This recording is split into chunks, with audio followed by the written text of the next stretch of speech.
रामकृष्ण हरी मंडळी, कसे आहात? मजेत ना? तर मजेतच राहा. आणि आज आहे अखंड हरिनाम सप्त्याचा 6वा दिवस. भगवत कथेनंतर आता हरिपाठ झाला. हरिपाठानंतर कीर्तन, हा डेलीची रुटीन. आणि आज 6व्या दिवसावर पोहोचलोय. उत्तमर कोळीवाडा न राहता गोकुळात बदलून गेलेला त्याच गोकुळात आज हरिभक्त परायण महाराज कबीर महाराज यांचं कीर्तन आहे. आणि ते कीर्तन पाहण्यासाठी आपण मंदिरामध्ये जाणार आहोत. आणि मला वाटतं अशी कोणतीच व्यक्ती नसेल जी कबीर महाराजांना ओळखत नसेल. म्हणून मला फार ओळख करून देण्याची गरज नाही, पण आपण लगेच जाऊयात मंदिरामध्ये. रामकृष्ण हरी.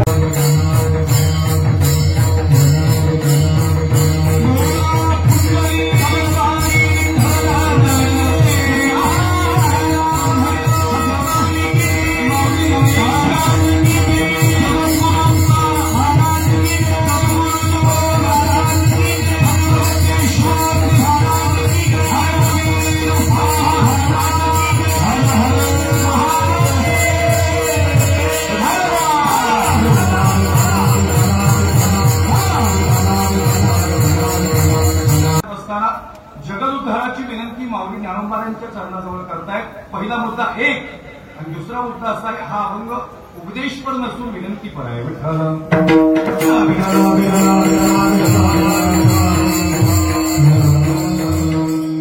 आजपर्यंत अनेक कीर्तनकारांनी, हे माझ्या अल्पशा बुद्धीला असं मला वाटतं बरं, आजपर्यंत अनेक कीर्तनकारांनी, अनेक व्याख्यात्यांनी किंवा प्रवचन करत असताना आम्ही ओघाला म्हणून गेलो की संत मुक्ताबाईंनी माऊली ज्ञानोबारांना उपदेश केला, माऊली जगाच्या उद्धारासाठी ताटी उघडा. नाही, उपदेश केलाच नाही, कारण मुक्ताईचं वय, संत मुक्ताबाईंचं वय लहान आहे आणि माऊली ज्ञानोबारा वयाने मोठे आहे. नाही, नुसतं वयानेच नाही तर ज्ञानोबारा ज्ञानाने मोठे आहे. आई या मापूर शतरडणारे हा वडवत का आम्ही व्यक्तच होत नाही हो. तुमची तुम्ही किती भांडणं झाली तरी करता पुरुष रडणार नाही बघा, खचणार नाही. तो बाजूला जाऊन अंधारात पुढे बसत. कधी रडलाय माहिती का बाप? एवढे 20 सेकंद महत्वाचे सांगतो. बाप कधी रडलाय माहिती का? जेव्हा लोकांचे खुसके निघाले फटाकड्या वाजवलेलं जाऊन तेव्हा फाट कधी खाली थापडता घेतलेली आम्हाला काय म्हणून अहो तुम्ही घेतलेला ना आम्ही करणार काय. पण खरं सांगू का सांगितलं ना तेव्हा अंधारात जाऊन बसला. व्यापाऱ्याकडून कर्ज काढलं, सावकाराकडून कर्ज बाजारी झाला, 2 पिशव्या हातात घेऊन आला, फटाकडे आणले, राग आला त्याला माहिती नाही कर्ज कसं फेडणार आहे. नवीन कपडे घातले अंगावर, आमच्या नवीन कपडे नेसवले आम्हाला. हे पोराच्या तोंडामध्ये हात फिरवला, फटाकडे हातात दिले, म्हणले पोरा आता तू सगळ्यात वेगळा दिसत होता ना तर वाहू दे मास उजळत होतं. सगळी पोरं फटाकडे वाजवत होते आणि तू एकटाच पडला होतास. पण तुझा बाप काळजी करू नको. बाप स्वाभिमानी बाळा, त्याचा घनखरकणा त्याच्या हृदयात सुद्धा लाजाळूची सवय, त्याची पहाडाची छाती, त्याचं हृदय गुलाब, खामाच्या थरांना हिऱ्या मुंग्याचा असा बाप अंधारात पुढे बसला आणि पोरगं फटाकडे वाजवताना बसलं आणि बापला सडा सडायला लागला. हे कोणी बघितलं माहिती काय? ते म्हातारीने बघितलं. ती म्हणते का ओरडता?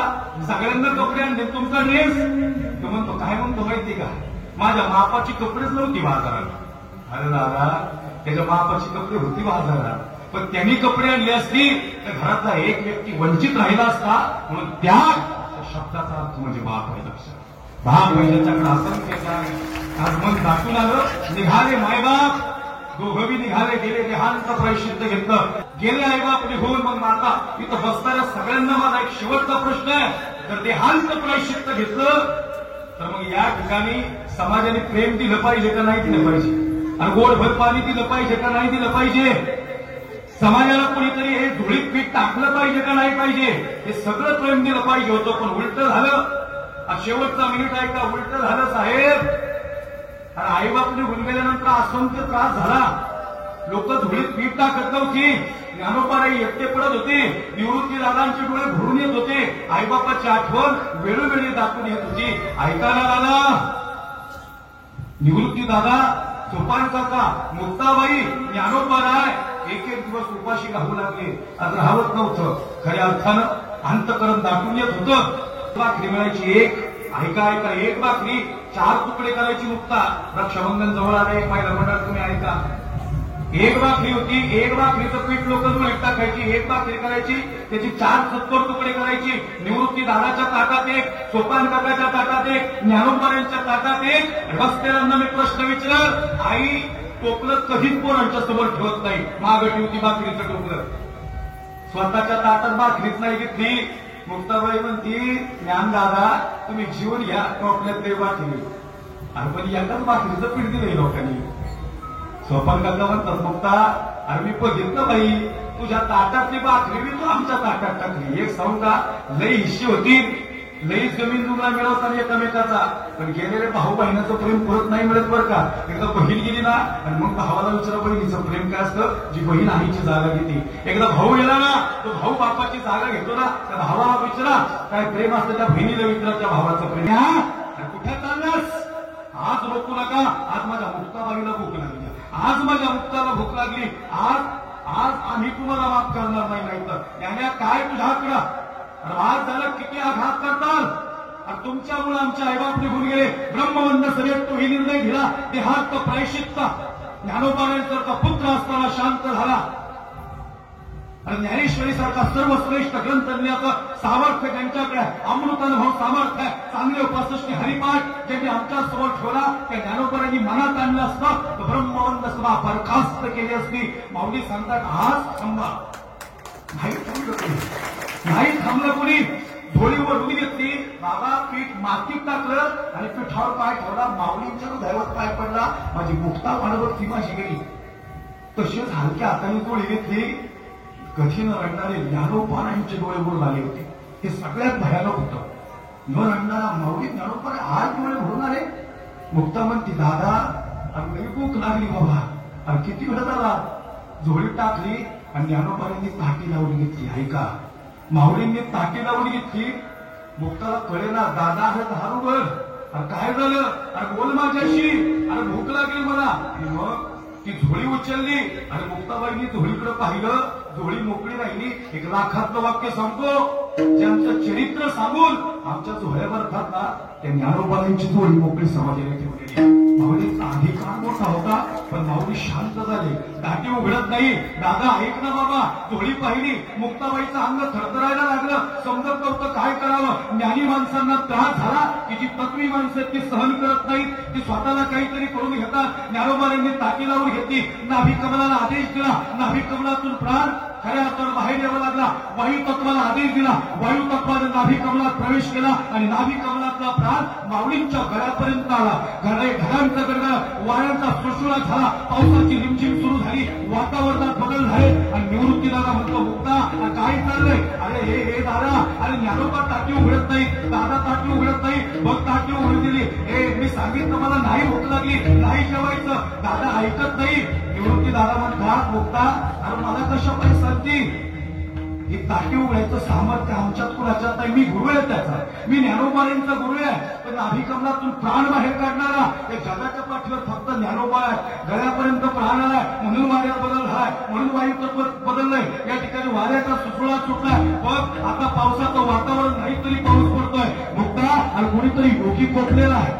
मुक्ता म्हणती दादा काय करू. मुक्ता तू आदिशक्ती आहेस. तू आदिमाया आहेस. तू ब्रह्मचित्तन आहेस. तू आई तुळजाभवानीचा अवतार आहेस. तू महालक्ष्मीचा अवतार आहेस. मुक्ता तू जागी हो. मुक्ताने स्मरण केलं आणि मग वायू तत्वाला आदेश दिला. बघा या स्त्री तत्वाची ताकद तुमच्या समोर मांडतो. त्या राधा तत्वाची ताकद तुमच्या समोर मांडतो. आणि त्या स्त्री तत्वानं हे वायू तत्वाला आदेश दिला. नाभी कमलातून मुक्ताबाईनं प्राण बाहेर काढला. ढगांचा गडगडाट वाढू लागला. पावसाचा जोर वाढू लागला. वाऱ्यांचा सुळसुळाट वाढू लागला. कोणीतरी काहीतरी केलं. माऊलींना कळत नाही. गळ्यापर्यंत प्राण अडकून राहिला. वायू तत्वातून नाभी कमलानं कलाकारानं प्राण ओढला. गळ्यातला प्राण बाहेर काढला. ताटीमध्ये प्राण आत गेला आणि ताटीमध्ये प्राण जात मुक्ताबाईंनी ज्ञानोबाईंच्या घराच्या वरती प्राण आडवा लावला आणि सिद्धेश्वर बेटामध्ये अभंगाची निर्मिती झाली आणि मुक्ताबाईंच्या मुखातून शब्द निघाले दादा अरे तू योगी आहेस.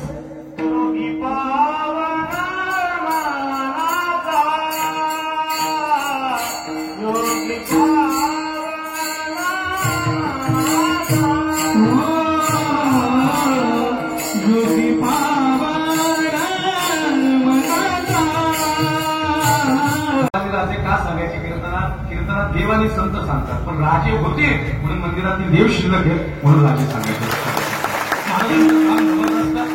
अनेक जाती धर्माची लोक महाराजांनी एकत्र केली आणि हा महाराष्ट्र उभा केला. खऱ्या अर्थानं म्हणजे आज श्री राधाकृष्ण सेवा मंडळाचं हे म्हणणं आहे की पुढच्या वर्षी त्यांची विनंती आहे की महाराज तुम्ही 7 दिवस शिवचरित्र सांगा. नक्कीच त्यांनी बोललं याचा विचार मी केलेला आहे. शिवचरित्र 7 दिवस करणं, 7 दिवस महाराजांवर बोलणं हे अवघड म्हणजे प्रत्येक प्रसंग आलं सांगायचं आहे. एका प्रसंगात 2-2, 3-3 तास अशी वेळी होतात. लोक महाराजांचं जीवनच वेगळं आहे. बस एक झलक देतावर जाता निकलते. खऱ्या अर्थानं 350-450 वर्षापूर्वी महाराजांनी महाराष्ट्र उभा केला. हे याच्या आधी मोठं संकट आलं. माऊली ज्ञानोबराच्या 12व्या शतकात माझा मराठाची बोल कौतुके अमृता तेही पहिला दिंगे असं असंख्य सगळं चांगलं उभं होतं. आनंदी आनंदाने होती. पंढरपूर आनंदात नांदत होतं आणि घरासमोर तुळशी होती, वृंदावन होतं. खऱ्या अर्थानं सगळी आनंदाने नांदत होती. भगवा अतिशय सुंदर दिसत होता. सह्याद्री ताकमानेनं दिल्लीच्या तख्ताकडे पाहत होता. पण महाराष्ट्राला कुणाची तरी नजर लागली. 8,000 इस्लामिक सत्ता महाराष्ट्रावर दयाबया घालवला. दिन करत अल्लाउद्दीन खिलजी महाराष्ट्रावर धावत आला. अल्लाउद्दीन खिलजीने दिवसा ढवळ्या आया बहिणींची इज्जत तुटली. अल्लाउद्दीन खिलजीला शेतकरी हवाल दिला, रैतेला उचलून दिला, लेकरबाळ उचलून दिली, तुळशी वृंदावन फोडलं, मंदिरातले देव उद्ध्वस्त झाले, मंदिर उद्ध्वस्त झाली, हाहाकार झाला, भगव्याचा रंग अंदूक झाला. सह्याद्री आज खाली मान घालत बघत होता. दिल्लीचा तख्त आज रागाला पाहत होतं महाराष्ट्राचं. आज कोण जिंकता माहिती नव्हतं, पण अल्लाउद्दीन खिलजीनं 8,000 इस्लामिक सत्तासह महाराष्ट्र उद्ध्वस्त केला. हे स्वप्न पाहिलं आणि कुणाला जाग येणार. कुणीतरी यायची ग्वाही देत होतं आणि कुणीतरी येणार होतं, पण हे वादळ कोणीला याची चाहूल कुणाला लागत नव्हती. सगळे प्रबोधन उद्बोधन करत होते, पण अल्लाउद्दीन खिलजी उद्ध्वस्त करत चालला होता. हे रयत मारली, शेतकरी मारले, आया बहिणींची इज्जत दिवसा ढवळ्या तडफडू लागल्या आया बहिणी. आणि मग कोणतरी उभा राहणार आणि मग त्यानंतर किमान 200-300 वर्षानंतर शांती धम्म एकनाथ महाराजांनी पैठणमध्ये साथ घातली. आणि काय चाललंय महाराष्ट्रात? उद्ध्वस्त झाला महाराष्ट्र. दिवसा ढवळ्या आया बहिणींची इज्जत तुटत चालली. अरे काय चाललंय? हे दारू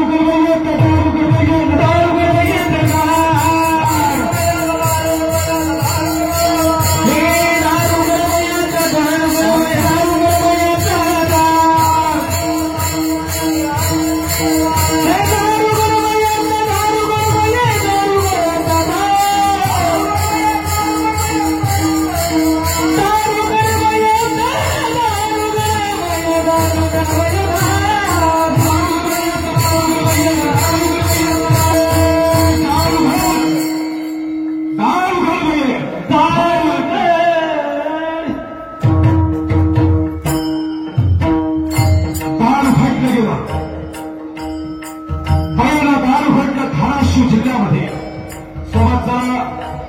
महाराष्ट्रातली माणसं म्हणजे निराळी माणसं आहे. बैला दारू घडलं धाराशिव जिल्ह्यामध्ये आहे. काय 2 तास कीर्तन करते, माझी एनर्जी तेवढी अजून 4 तास कीर्तन करेल, काळजी करू नका. ती तास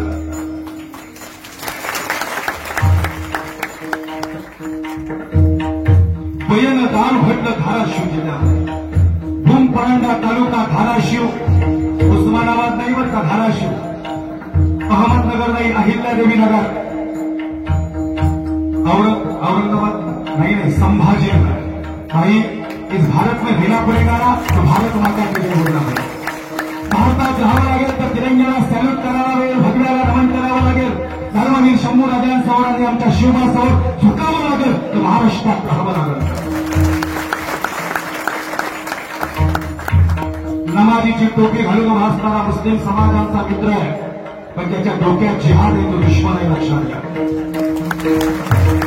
त्या जिहादी प्रवृत्ती ठेचण्याचा निश्चय करणारा निश्चयाचा महागुरु जन्माला येणार याची चाहूल लागली आणि बाळासाहेब जिजाऊंना धाराशिव जिल्ह्यामध्ये दिवस गेले. बाळासाहेब जिजाऊंना दिवस गेले. भूमपरांडा तालुक्यात शहाजीराजे भोसले समोर आहेत आणि राजे सांगतात, पुत्र व्हावा ऐसा धुंडा ज्याचा तिही लोकी शिका. असा पुत्र जन्माला घाल, या सह्याद्रीचं नाक वरती करेल. हा भगव्याचा रंग अंदूक पडलाय, भगवा असा फरकताना दिसेल. आणि बाळासाहेब जिजाऊंच्या अंतःकरणात थरथर कापत होतो अंतःकरण. का? दिवसा ढवळ्या आईंकडे पडत होती आणि डोळे भरून येत होते. कोणीतरी जन्माला येणार याची चाहूल आईला लागली.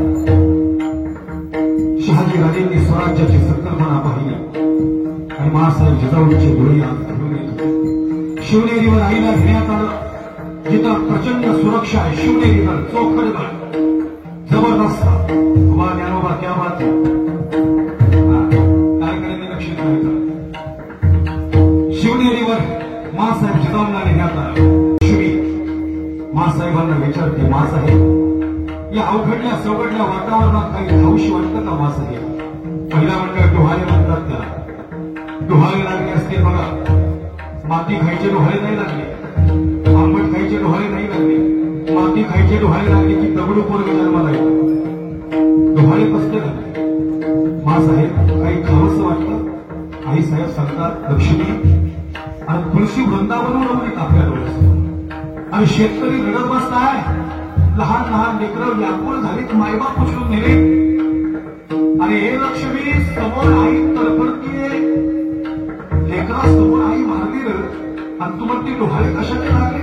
खाऊशी वाटलं मग सांगा ना आई, आणि कशाचे डोहाळे लागले? आणि हनुमानसाहेब सांगतात, मला घोड्यावर स्वार व्हावंसं वाटतं, मला घोड्यावर स्वार व्हावंसं वाटतं, मला सिंहावर बैसावंसं वाटतं, मला धानपट्टे फिरवावेसे वाटतं, मला सिंहावर धानपट्टे फिरवावेसे वाटतं, मला समशेरी चालवावेसे वाटतं, मला समशेरी चालवत दुश्मनांच्या गर्दनीवर पुन्हा एकदा हा भडवा महाराष्ट्रावर फडकावावंसं वाटतं. महाराष्ट्रावर फडकवणार भगवा फडकवण्याचे डोहाळे महाराष्ट्राची जाऊन लागले. आनंदाचं वातावरण झालं आणि खऱ्या अर्थाने 19 फेब्रुवारी 1630चा छत्रपती शिवाजी राजांचा जन्म शिवनेरीवर झाला आणि महाराज जन्माला आले. सनई चौघडे वाजू लागले. सह्याद्री ताट वाढीला आज दिल्लीकडे पाहत होता. भगव्याचा रंग गडद होत चाललेला. कुणास हे वादळ आज डच, फ्रेंच, कुतुब, आदी, निजाम या सगळ्यांना क्षमवतं का काय?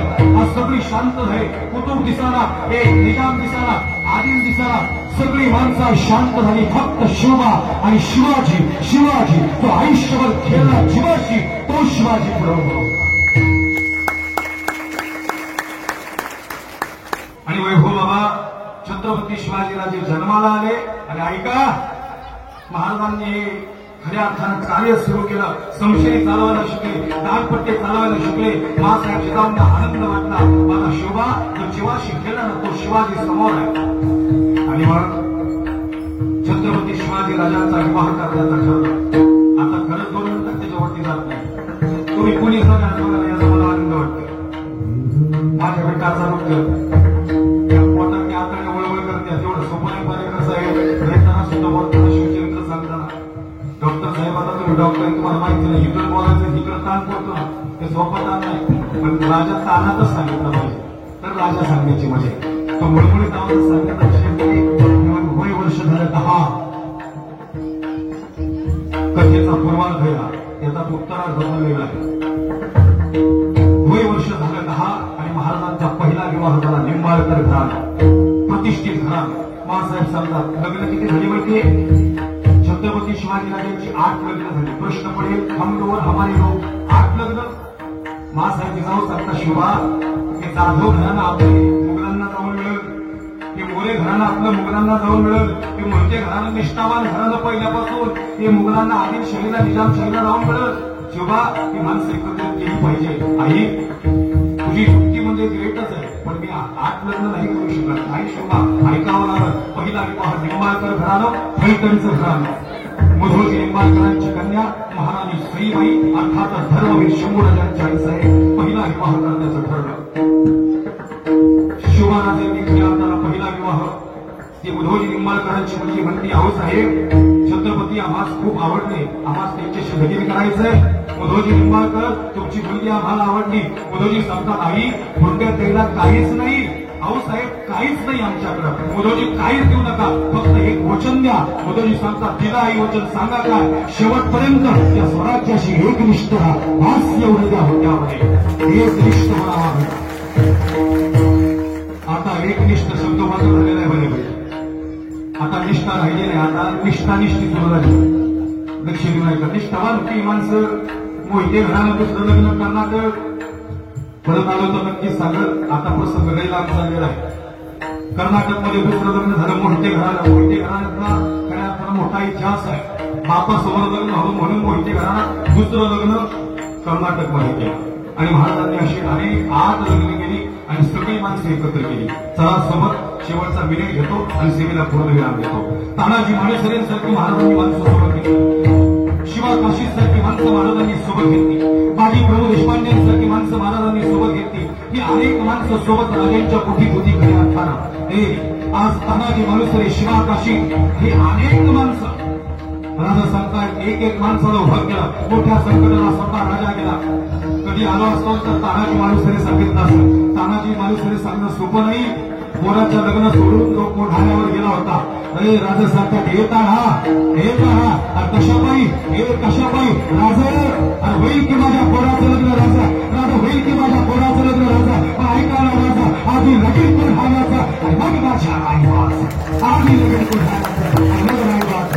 जबरदस्त माणसं उभी राहिली. एक एक माणूस स्वराज्यासाठी उभा राहिला. मासाहेबांनी मनभर धरून शिवबाला उभा केला. ही रयत उभी केली, मुघल दाखवले, आदिल दाखवले, निजाम दाखवले. ही सगळी महाराजांनी अशी घेतली. महाराष्ट्रावर पुन्हा एकदा भगवा फडकवला आणि त्यानंतर पुत्र हवा ऐसा हुंडा ज्याचा ती लोकी घेतला. माझ्या वडिलांची विराशिला दिला त्या शिवरायांच्या पोटी, त्या आहे महाराणी सईबाईंच्या पोटी खऱ्या अर्थानं धर्मवीर शंभूराजे जन्माला आले, जे कधीच हरले नाहीत आणि खऱ्या अर्थानं कसं जगावं हे छत्रपती शिवाजी राजांनी शिकवलं आणि धर्मासाठी कसं मरावं हे धर्मवीर शंभूराजांनी शिकवलं. हे शंभूराजे या माती जन्माला बाप से बेटा सवाई.